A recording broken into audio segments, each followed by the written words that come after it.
اگه هنگام کار تمرکزت زود از بین میره و میز کارت همیشه شلوغه، احتمالاً به یه ست‌رومیزی اداری احتیاج داری. توی این ویدیو توضیح میدم که ست‌رومیزی اصلاً چیه و چه کاربردی داره و چرا استفاده از اون توی محیط‌های اداری حرفه‌ای به شدت توصیه میشه. ست‌رومیزی اداری مجموعه‌ای از اکسسوریاست که برای نظم‌دهی، دسترسی سریعتر به لوازم اداری و افزایش تمرکز و بهره‌وری طراحی شده. کاربرد اصلی ست‌رومیزی ایجاد نظم و مرتب سازی میز کاره، به طوری که هر وسیله جای مشخص خودش رو داشته باشه و شما مجبور نباشی به خاطر پیدا کردن وسیله مورد نیازت کلی وقت و تمرکزت رو هدر بدی.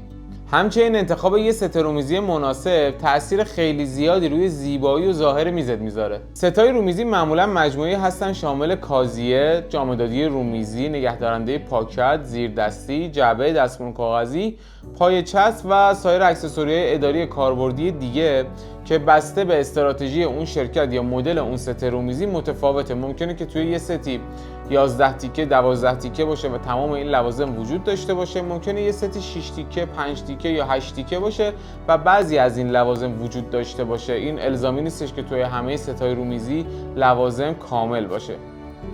تو محیط‌های کاری حرفه‌ای نظم میز کار فقط یه موضوع ظاهری نیست، بلکه مستقیم روی سرعت تصمیم گیری، تمرکز و حتی تصویر ذهنی مراجعه کنندگان تاثیر میذاره. به همین دلیل استفاده از ست-رومیزی در فضاهای رسمی به ویژه برای مدیران واجبه. به طور خلاصه بخوام بگم، ست-رومیزی اداری ابزاریه که برای حرفه‌ای‌تر شدن حتما بهش احتیاج داری. پایین همین صفحه هم کاتالوگ محصولات و ست-رومیزی‌های ما در دسترس شماست، هم میتونید با یک کلیک به فروشگاه آنلاینمون وصل بشید و به راحتی و به سرعت سفارشتون رو ثبت کنید.